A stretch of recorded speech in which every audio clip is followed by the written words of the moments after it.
So there are businesses that are vacant, commercial property that's now vacant, houses, apartment complexes, whole apartment complexes that are vacant. So I would like for you to speak to how, even in the middle of a recession and depression, if you are prepared, you can and avail yourself, you can actually accumulate wealth. Well, Warren Buffett over the last year has been advising people to store cash, to hold cash. That's Okay. because when a recession hits, when a depression hits, the prices of most goods goes down substantially. Mm. But when you have a liquidity crisis that we're in right now, for example, where most people don't have cash, then those who hold the cash will be the buyers, and you can buy things for pennies on the dollars. So even the stocks, right now, I would say don't or be leery about investing in the stock market, the AI Mhm. stocks, I'll say in particular, not Mhm. the stock market as a whole, but know what you're investing in, and then give time for these stocks that are high priced to correct, because Mm. there will be a correction and you'll be able to invest in these stocks at pennies on the dollar. Very wise, because a lot of us are trying to get rid of the USD. We've heard information. I've said it even, that the BRICS nations, Brazil, Russia, India, China, South Africa, and all the nations that are attached to the BRICS bloc, they have stopped trading with the USD. So some of us are like, well, let me get rid of this United States dollar, which is collapsing, is declining in value. But I hear you saying that Warren Buffett and you as an economist also suggest that you hold on to some of the cash so that you can buy up assets like houses, real estate, land, some of these commercial properties that are now vacant due to the immigrants being deported. Very, Yes. very wise. Very, very. We'll talk about that a little later about what your portfolio should look like. So I wrote a down there that cash should be part of your portfolio. But before we go into that, what else would you like to talk to us in terms of the everything bubble? I just think that's a very fascinating asset. Well, just Yeah, that everything concept. Very fascinating is concept. everything is tied into each other, right? When we talk about the AI uh, stocks, all of these companies are investing in each other, right? So I sent you Okay. that picture where you have NVIDIA is tied to OpenAI. OpenAI is tied. They're all taking the same money. Uh-huh. So what is it? Which one is it? Open AI, that one? Yes. Or Shadow? Okay, Open AI. I'll bring it up.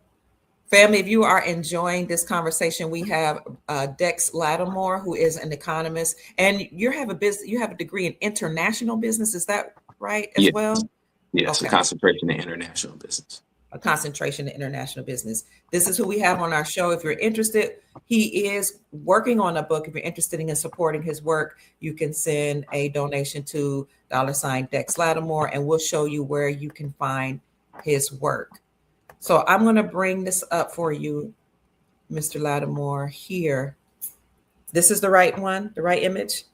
Yes. Okay. So all of these companies are investing in each other, right? So Mhm. they're not generating the money that they're perceived to be generating, because Okay. what they're doing, they're taking whatever profits that they have from one company and tying it to the next company. So if one company does poorly, that's going to affect all of the companies, right?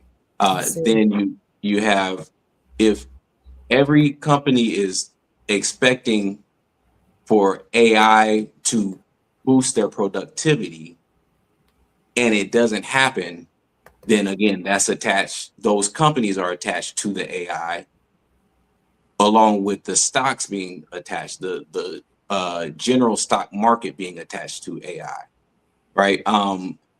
Over the past 3 years, once AI hit the scene, everybody expected that it was going to boost production substantially. Mhm. Mhm. Companies have been reporting over the last few months that they have not seen any increase in productivity due to AI. So that means that a lot of people are expecting that AI is not going to um, is not going to produce the outcome that they were looking for. Wow. Right. So if everything is tied to AI, if our stocks are tied to AI, if companies are tied to AI, and the expectation of productivity in the country is tied to AI, then we need for AI to do well in order for our economy to do well. And if it doesn't, then we can see a crash, and it could happen as early as this year. Wow. Okay. Do you want me to You go into the also next? Go ahead. Go ahead. No, you also have shadow banking, right? Okay. So when you look at the banking institutions, you have the regulated banks, and then you have shadow banking or financial institutions where the typical bank has to follow regulations, very specific regulations and rules in order to loan out money, for example. Now you have shadow banking or private credit companies or institutions where they are low risk credit. So the banks will loan money to the shadow banks or to private companies, the That's private my credit. first time hearing of this. Go ahead. Yes. So Okay. now the shadow banks, though, they're low risk, but they loan money because they have less regulation, right? They don't have to abide by the same rules as the banks. So they take money and they invest that money. They loan that money to more risky companies, right? These more risky companies, they call garbage corporations, right? They are very high risk. And we've been seeing over the past maybe 4 or 5 months, we've been seeing a domino effect occurring in the shadow banking where they loan money to companies and these companies have been going bankrupt, right? So you have a company called Tricolor, you have First Brands, you have Sonder Hotel, you have these companies have declared bankruptcy over the past few years, over the past couple months.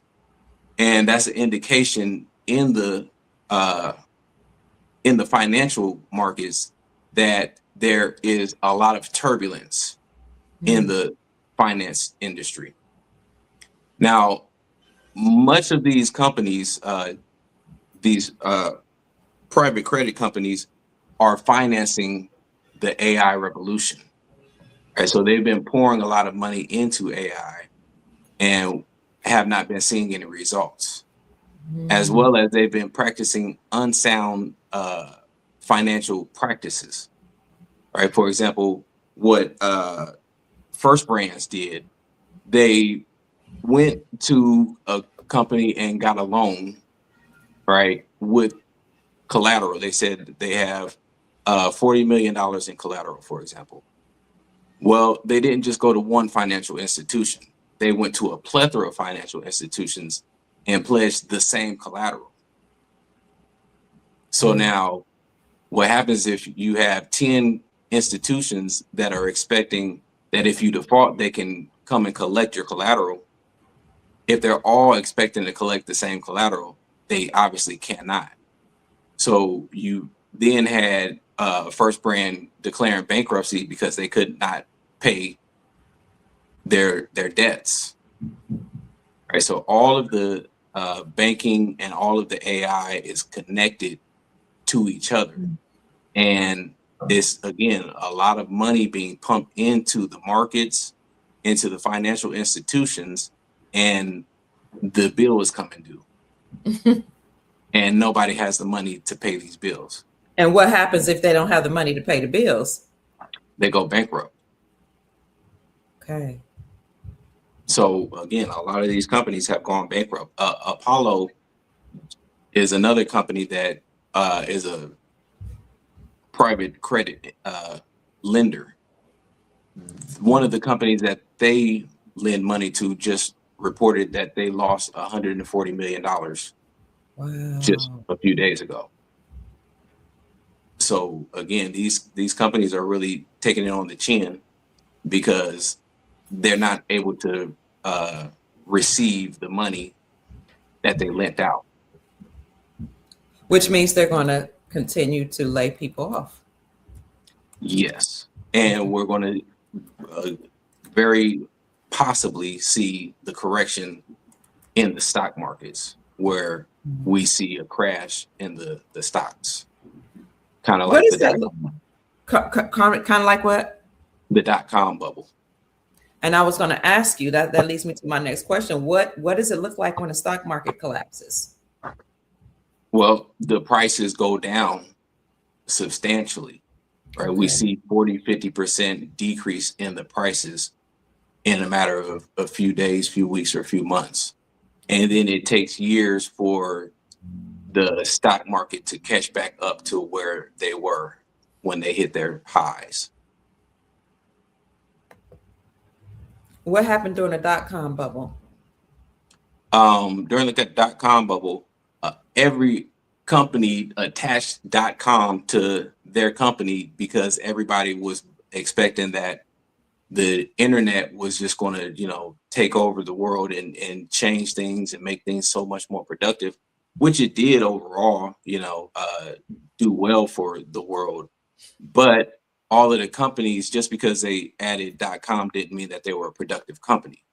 So we saw thousands of companies go bankrupt and their stocks go to zero because they did not have any value. And so in the beginning, immediately people as long as you saw .com at the time, you thought that the company was going to do well. Right. The same way we're expecting that Tesla, Meta, Google, Nvidia, we're expecting that their stocks and their companies are going to do well. But the question is, Microsoft, for example, Microsoft's stock shares have gone up over the last 5 years substantially.